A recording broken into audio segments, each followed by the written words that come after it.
নেতারা পলাতক, কিভাবে হরতাল-অবরোধ পালন করবে আওয়ামী লীগ? মুক্তিযুদ্ধকে কটাক্ষ করে রাজনীতি কখনোই সফল হবে না, বললেন রুহুল কবির রিজভী। ফ্যাসিবাদ বিরোধী আন্দোলনে অংশগ্রহণকারী সব দলকে ঐক্যবদ্ধ থাকতে হবে, বলেছেন তারেক রহমান। সর্বশেষ জানাবো, জাতীয় চিড়িয়াখানা আরো আধুনিকায়ন হবে, বললেন উপদেষ্টা। এতক্ষণ শুনছিলেন সংবাদ শিরোনাম, এবারে বিস্তারিত।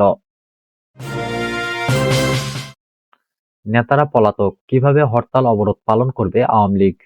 বাংলাদেশে গণ আন্দোলনের মুখে ক্ষমতা হারানোর প্রায় ৬ মাসের মাথায় অন্তর্বর্তী সরকারের বিরুদ্ধে বড় ধরনের রাজনৈতিক কর্মসূচি ঘোষণা করেছে আওয়ামী লীগ।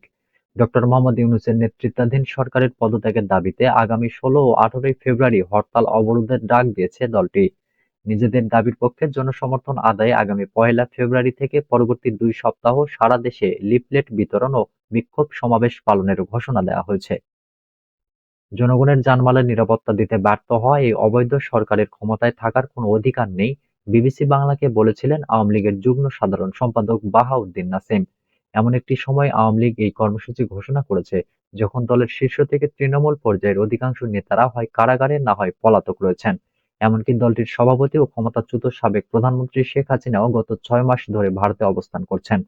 অন্যদিকে গত ৫ই আগস্টের পর মামলা হামলার ভয়ে ঘরছাড়া কর্মীরাও সবাই এলাকায় ফিরতে পারেননি। অল্প যে কয়েকজন ফিরেছেন তারাও প্রকাশ্যে আসতে চাচ্ছেন না। এ অবস্থায় দলটি কিভাবে হরতাল-অবরোধের মতো রাজপথের কর্মসূচি পালন করবে এবং সেক্ষেত্রে তারা কতটুকু সফল হবে সেটি নিয়ে প্রশ্ন দেখা দিয়েছে। এদিকে আওয়ামী লীগ হরতাল-অবরোধ পালনের চেষ্টা করলে সেটি প্রতিহত করা হবে বলে বিবিসি বাংলাকে জানিয়েছে বৈষম্য বিরোধী ছাত্র আন্দোলনের নেতারা। এর আগে নূর হোসেন দিবস উপলক্ষে গত ১০ই নভেম্বর দলীয় কর্মসূচি ঘোষণা করেও শেষ পর্যন্ত রাস্তায় নামতে পারেনি আওয়ামী লীগ। পাল্টা কর্মসূচি দিয়ে সেদিন মাঠ দখলে রেখেছিল বিএনপি, জামাত এবং বৈষম্য বিরোধী ছাত্র আন্দোলনের নেতাকর্মীরা। সরকারের পক্ষ থেকে সরাসরি এ নিয়ে প্রতিক্রিয়া জানানো না হলেও ফেসবুকের একটি পোস্টে এ নিয়ে সরকারের কঠোর অবস্থানের কথা বলা হয়েছে। আওয়ামী লীগ যতক্ষণ পর্যন্ত না গণহত্যা, খুন ও দুর্নীতির জন্য ক্ষমা চাইবে, এর জন্য দায়ী নেতাকর্মীদের বিচারের মুখোমুখি করবে এবং বর্তমান নেতৃত্ব ও তাদের ফ্যাসিবাদী আদর্শ থেকে আওয়ামী লীগ যতক্ষণ সরে না আসবে ততক্ষণ পর্যন্ত তাদেরকে কোনো বিক্ষোভ কর্মসূচি পালন করতে দেওয়া সম্ভব না, বলেছেন প্রধান উপদেষ্টার প্রেস সচিব শফিকুল আলম। মুক্তিযুদ্ধকে কটাক্ষ করে রাজনীতি কখনোই সফল হবে না, বললেন রুহুল কবির রিজভী। ইসলামী ছাত্র শিবিরের মাসিক প্রকাশনা ছাত্র সংবাদ এর এক প্রবন্ধে মহান মুক্তিযুদ্ধ নিয়ে বিতর্কিত মন্তব্য করা হয়েছে। এ বিষয়ে বিএনপির সিনিয়র যুগ্ম মহাসচিব রুহুল কবির রিজভী বলেছেন, মুক্তিযুদ্ধকে কটাক্ষ করে রাজনীতি কখনোই সফল হবে না। তিনি বলেন, ছাত্র শিবির তাদের একটি লেখার মধ্যে মুক্তিযুদ্ধ নিয়ে বিতর্কিত মন্তব্য করেছে। আমাদের শ্রেষ্ঠ অর্জন মুক্তিযুদ্ধ, সেটাকে ছোট করে কটাক্ষ করে রাজনীতি কখনোই সফল হবে না। আমরা সব চেতনাকে ঐক্যবদ্ধ করে সবাই শান্তিতে থাকতে চাই। রাজধানীর রমনা ইনস্টিটিউশন অব ইঞ্জিনিয়ার্স মিলনায়তনে আয়োজিত এক অনুষ্ঠানে তিনি এসব কথা বলেন। অনুষ্ঠানে প্রধান অতিথির বক্তব্যে রুহুল কবির রিজভী বলেন, গত ১.৫ দশকে শেখ হাসিনা নিজে ও পরিবারের লোকজনদের সমন্বয়ে দেশে গোষ্ঠীতন্ত্র কায়েম করেছিলেন। এখন শেখ হাসিনা পাশের দেশ থেকে কর্মসূচির ঘোষণা দিচ্ছেন, আর যে কয়জন ধরা পড়ে জেলখানায় আছেন তাদের মধ্যে একজন দরবেশ।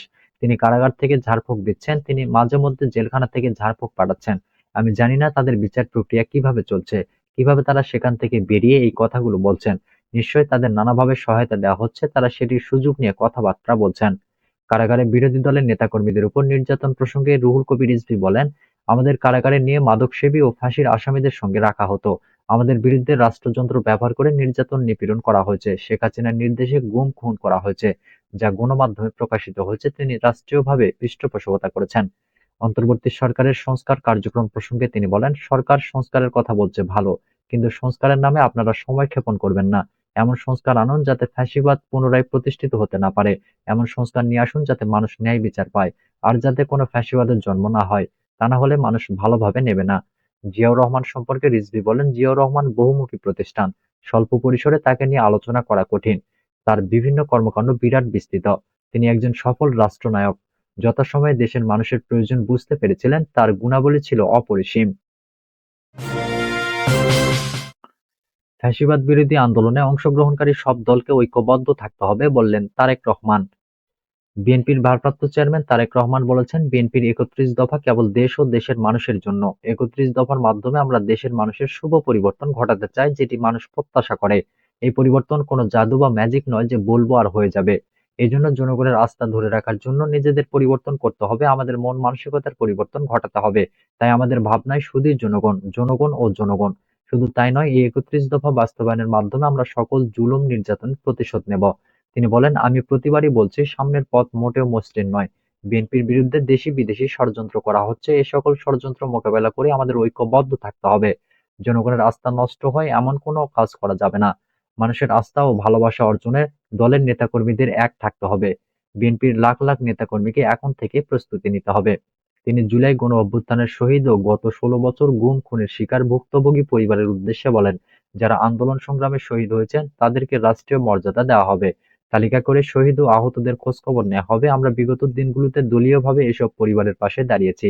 ক্ষমতায় গেলে রাষ্ট্রীয়ভাবে কাজ করার চেষ্টা করব। জুলাই গণঅভ্যুত্থানের শহীদদের স্মরণে নিজ নিজ এলাকার সরকারি স্থাপনার নামকরণ করা হবে। ঝিনাইদহ, যশোর ও নড়াইল জেলা বিএনপি আয়োজিত রাষ্ট্র কাঠামো মেরামতের ৩১ দফা জনসম্পৃক্তি শীর্ষক এক কর্মশালায় ভার্চুয়ালি যুক্ত হয়ে তারেক রহমান এসব কথা বলেন। জাতীয় চিড়িয়াখানা আরও আধুনিকায়ন হবে বললেন উপদেষ্টা। অগ্রাধিকার ভিত্তিতে চিড়িয়াখানার সমস্যার সমাধানে কাজ করার আহ্বান জানিয়ে মৎস্য ও প্রাণী সম্পদ উপদেষ্টা ফরিদা আক্তার বলেছেন, জনগণের জন্য বাংলাদেশ জাতীয় চিড়িয়াখানা আধুনিকায়ন করা হবে। চিড়িয়াখানার উন্নয়নকল্পে যে মাস্টার প্ল্যান আছে তা পর্যায়ক্রমে বাস্তবায়ন করা হবে।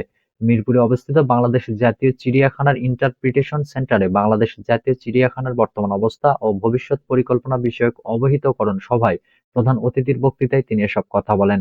চিড়িয়াখানায় বিনিয়োগ করলে তা থেকে রিটার্ন আসে। চিড়িয়াখানার নিরাপত্তার জন্য প্রাচীর নির্মাণ, জনবলের ঘাটতি পূরণ সহ আনুষঙ্গিক বিষয়গুলো দ্রুত বাস্তবায়ন এবং এ বিষয়ে প্রয়োজনীয় ব্যবস্থা গ্রহণে তিনি নির্দেশনা প্রদান করেন। উপদেষ্টার দর্শনীয় স্থানের জনগণের সুবিধার্থে প্রতিটি প্রাণী সম্পর্কে বিস্তারিত বর্ণনা লিপিবদ্ধ করার আহ্বান জানান।